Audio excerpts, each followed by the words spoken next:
मैं आपका बहुत शुक्रगुजार हूं कि आपने मुझे बजट पर बोलने का मौका दिया और मैं अपनी बात अपने दादा मोहतरम के इस शेर के साथ शुरू करना चाहता हूं कि मेरी बर्बादियों पर ना मुस्कुराओ ए चमन वालों, मेरी बर्बादियों पर ना मुस्कुराओ ए चमन वालों, तुम्हारे सर से भी एक दिन गुज़रनी क़यामत है। मैं आप लोगों से कहना चाहूँगा जो आज बजट का ढिंढोरा पीट रहे हैं कि ये बजट बहुत बड़ा बजट है और आम जनता के लिए बजट है, ये आम जनता के को बचाने के लिए बजट नहीं बल्कि ये बजट सरकार को बचाने वाला बजट है। मैं कहना चाहता हूं कि इस वक्त आपने रोज़गार देने के नाम पर वादा किया था कि हम हर साल 2 करोड़ रोज़गार देंगे 2014 में, और 2014 से लेकर अब तक 10 साल हो गए। अगर आपने रोज़गार दिया होता तो 10 करोड़ रोज़गार होता और हर परिवार के अंदर एक आदमी को रोज़गार मिला होता, लेकिन आपने उनके साथ धोखा किया है। आप बताइए मुझे, जो आपने कहा था कि हम रोज़गार के नाम पे जो लोगों को ठगने का काम किया है, अगर आज कहीं भर्तियां निकलती भी हैं तो उनका पेपर लीक हो जाता है।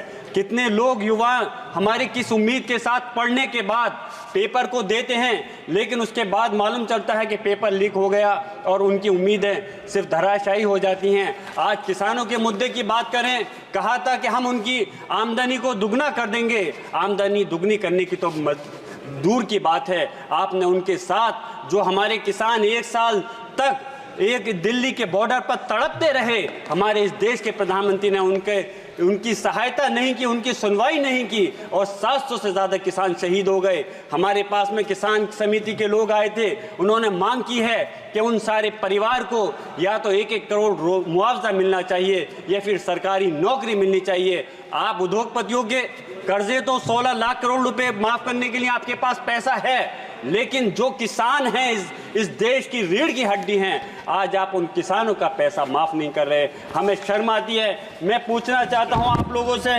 कि इस वक्त आज एजुकेशन की अगर हम बात करें कि जो एजुकेशन के नाम पर हमारे अलीगढ़ मुस्लिम यूनिवर्सिटी, जहां से मैंने भी तालीम हासिल की है, और जामिया मिलिया इस्लामिया, आप उनका लगातार बजट घटाते जा रहे हैं। एएमयू के जो 5 कैंपस थे उनका वो बंद होने के कगार पे आ गए हैं। आप उनके साथ क्यों खिलवाड़ कर रहे हो? यूपीए के टाइम पर सच्चर कमेटी की रिपोर्ट थी कि मुसलमान दलितों से भी ज़्यादा पिछड़ चुका है, लेकिन आपने भाजपा कहती थी कि हम मुसलमान के हाथ में एक हाथ में कंप्यूटर देंगे और एक हाथ में हम उनके कुरान देंगे, लेकिन उन्होंने सिर्फ उनके साथ में धोखा किया, छलने का काम किया।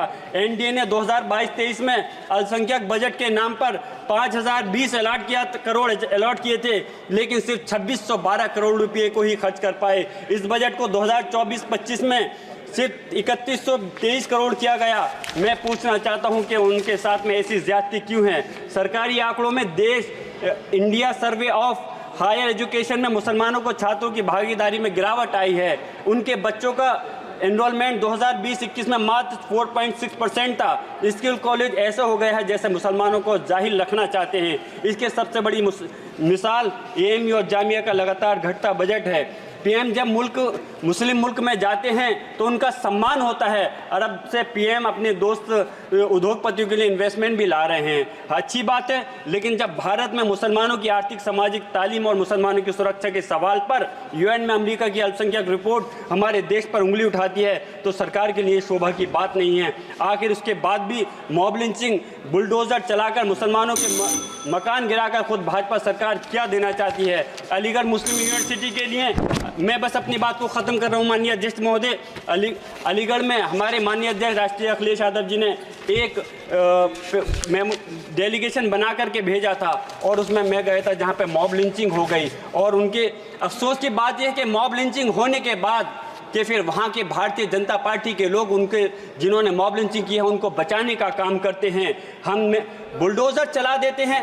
मैं कहता हूँ बुलडोज़र चलाने का काम, सज़ा देने का काम कार्यपालिका या व्यवस्थापिका का नहीं है, न्यायपालिका काम है। बस मैं अपनी बात ख़त्म कर रहा हूँ इस शेर के साथ कि लश्कर भी तुम्हारा है, सरदार भी तुम्हारा है, तुम झूठ को सच लिख दो, अखबार भी तुम्हारा है। खूने मजलूम ज़्यादा दिन नहीं बहने वाला, जुल्म का दौर बहुत दिन नहीं रहने वाला, इन अंधेरों को जिगर चीर कर नूर आएगा, तुम हो फिरौन तो मूसा भी ज़रूर आएगा, तुम हो फिरौन तो मूसा भी ज़रूर आएगा।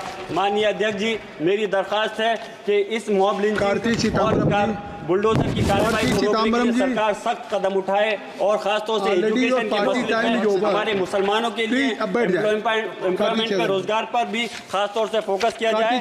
ये बजट जो कि कमजोर बजट है और इसमें आम जनता के लिए मुसलमानों Sir, this budget lacks compassion and empathy, and the blame